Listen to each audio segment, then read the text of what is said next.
que la hoja es su tesoro y que el árbol de otoño está lleno de oro. Y no decirle nada, que la hoja la tiene encantada. Para ello, un fuerte aplauso para ella. Gracias. Gracias. Feliz cumpleaños.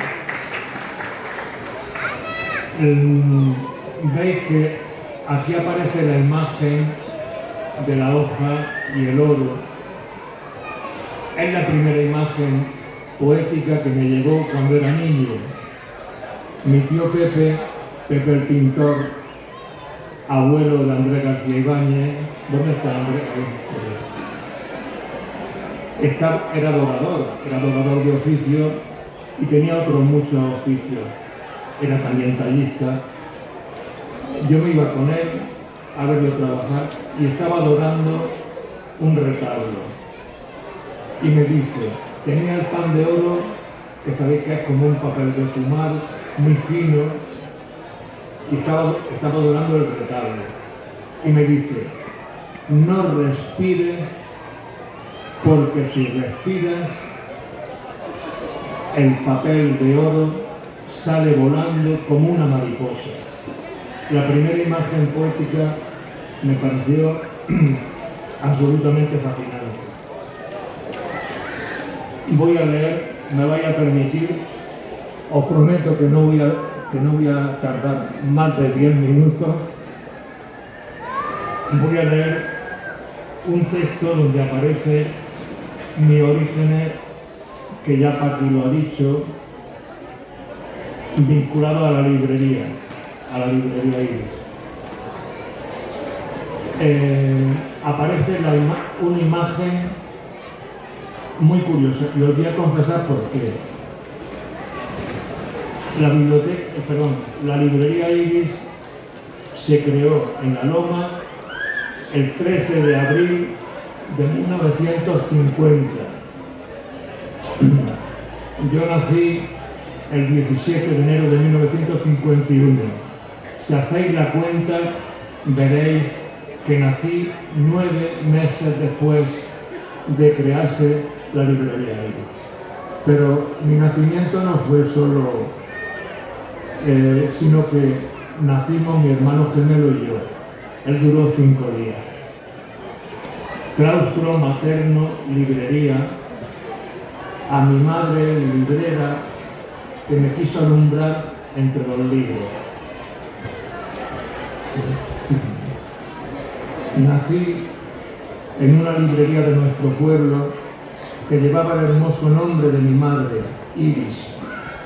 Entre las hojas escritas, los tebeos, los libros y las lecturas en voz alta de las mujeres de mi casa, pronto aprendí a leer de una manera viva y natural, casi sin darme cuenta. Fue más precoz Juana de Asbaje, la deslumbrante poeta mexicana Sor Juana Inés de la Cruz, quien, siguiendo el deseo irrefrenable de saber, nos cuenta el suceso maravilloso de su aprendizaje de la lectura a los 3 años de edad. Siempre he agradecido el privilegio de nacer en una librería, en aquel bosque de la literatura, acunado entre páginas escritas, razón primera de la libertad. Mi abuela paterna, Carmen, que ha nombrado Paqui, era también bisabuela de Andrés y fue efectivamente una gran lectora. Guardaba el trasiego de la historia sufrida de la miseria en las tierras de Almería y Granada, de la minería. Tenía pasión y avidez por el libro de las narraciones. Permanecía leyendo absorta el día entero en su silla de Enea, ajena al ir y venir de quienes entraban a la tienda. Se bebía en silencio cuanto caía en sus manos. Solo al cabo del tiempo vine a enterarme que su ensimismamiento seguía los pasos de las aventuras de Julio Verne, Dickens, Mark Twain, Daniel Defoe, Víctor Hugo, Conrad, Salgari o Miguel de Cervantes. La librería era un tanar de sus lecturas, como lo fue de las mías durante mi infancia y juventud. Así se entiende que mientras yo desesperaba por encontrar los poemas censurados de Lorca o de César Vallejo, con 12 años ya sabía de Lao Tse y el Tao o los haikus de Paso, sendas del instantáneo fogonazo del espíritu. No conocía hasta mucho después cómo la lectora arrebatada desde el claustro de aquella librería, sin pronunciar una palabra, le decía a su nieto: toma y lee. Mi abuela nunca me decía que leyera, pero yo la veía a ella leyendo siempre. Por las noches, vencido de cansancio, mi madre, librera de ojos verdes, nos leía poemas y cuentos de misterio. Era conmovedor ver su mirada desvelando el secreto de las páginas. Los sábados eran días de gozo para los niños de la casa y de la calle. Íbamos a correos, veníamos al pueblo, donde el cartero del barrio de La Loma, en Alboz, nuestro padre, nos daba los paquetes de tebeos para la librería, los de ediciones Maga, que venían de Valencia, los de Bruguera desde Barcelona y los de México, editorial Toray, que llegaban de una distribuidora de Madrid, y en ellos todos los rompetextos, carpantas y doña Urracas para el júbilo de la tribu y el dichoso aprendizaje de la otra lectura. Iba la vida en ello. ¿Cómo podíamos no saber las aventuras del capitán Trueno de Sigrid o ignorar cuanto se decían la hija del conde Torres, Ana y el guerrero del Antifaz? Sentados en el suelo de barro rojo permanecíamos hechizados todo el fin de semana, muchas veces acompañados de amigos entre entusiasmo, risas y aplausos, al giro inesperado de aquellas aventuras. Los críos, lectores de posguerra, ajenos a los ajustes de cuentas, vivíamos en la otra dimensión de las viñetas, en una libertad que no transitaba las calles y las plazas. Mas en el pueblo incomunicado del sur, el germen de la librería surgió de las carencias y apagones. Se iba la luz con una gran frecuencia y llenaban las noches grandes espectros de las sombras. Mi padre empezó a comprar pequeñas lamparitas de aceite llamadas miserables, que por escasos céntimos alumbraban las casas pobres de mi barrio. En aquella nocturna oscuridad que era abatimiento, las vecinas, las madres y la chiquillería empezaron también a pedirles lápices y cuadernos, y así surgió la librería y papelería Iris, como he dicho, el 13 de abril de 1950. Hace ahora 75 años. Desde Los Miserables, Las Lamparillas, espector de la época y situaciones de inframundo, que recordaban el libro y las versiones para el cine de la novela de Víctor Hugo, fue avanzando muy lentamente y casi sin ser advertida la presencia de la otra luz, la llegada del libro, la llegada de los libros de cuentos, poemas y novelas a nuestro pueblo para leer muchas veces en la noche, alumbrados por las llamas amarillas y escasas de velas o quinqués. Iris y Juan, libreros de mi casa, tuvieron para mí detalles de una ternura inusual. Cuando llegaba de Almería, de Granada o de Lorca, me tenían preparado siempre un lote de libros que era un verdadero tesoro que ellos guardaban para mí. Recuerdo las vueltas que le daba al expositor de los libros, que era como una especie de caleidoscopio donde iban girando aventuras, sueños, libertades. Aquellos libreros de mi alma eran de una generosidad extraordinaria.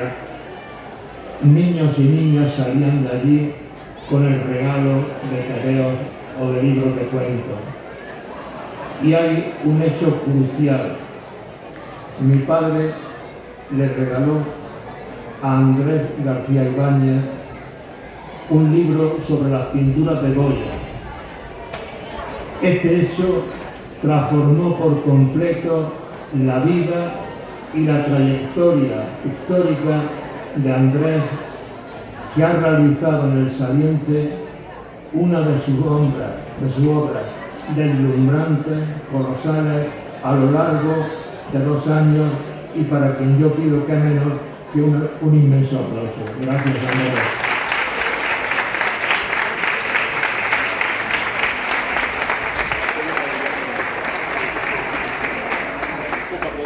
Pienso, uniendo lo del Saliente, pienso en lo que hay de claustro en las librerías, de claustro cálido y materno que te nutre, que te guarda, que te hace crecer para salir a más vida. El lector fue aquí engendrado entre papeles de todas las caricias y texturas. Ya había escuchado al fondo de la madre, antes de nacer, relatos de aventuras de la abuela lectora. Salir al aroma de los libros fue un reconocimiento, una gustosa estampida a la luz. Como he dicho, mi abuela leía en silencio, el niño la veía y aprendía que allí pasaba algo extraordinario, que de pronto estaba viajando en globo, que hacía un viaje en submarino, que estaba soñando en historias absolutamente fantásticas. Me estaba diciendo en silencio: toma y lee. Librería es ahora, después de tantos años, centro de pacificación, remanso, fecundación de afinidades, lugar contra los odios levantados. Cada libro niega un campo de concentración y borra un sitio de exterminio y genocidio como el que sufre el pueblo palestino. Se lleva un cálamo del aire que escribe la sentencia.